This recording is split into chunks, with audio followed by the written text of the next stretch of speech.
দুনিয়ায় নাম সংকীর্তন হয়, সব গ্রহদোষ বিপর্যয় সব কেটে যায়। যেখানে নাম সংকীর্তন হয় না, শ্মশানে পরিণত হয়।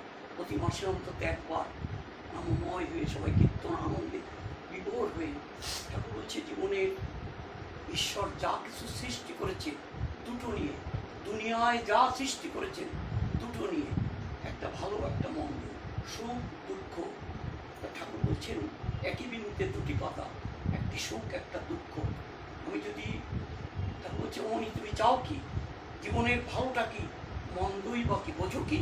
আমরা সবাই ভালোটা বুঝি, কিন্তু কী করে ভালোটা নিতে হবে তা বুঝি না। জোর করে নিলেও নিতে হবে, কিন্তু কেমন করে ভালোটা পাওয়া যায় ঠাকুর বুঝালেন। ভালোটা পেতে গেলে ভালো করতে হয়।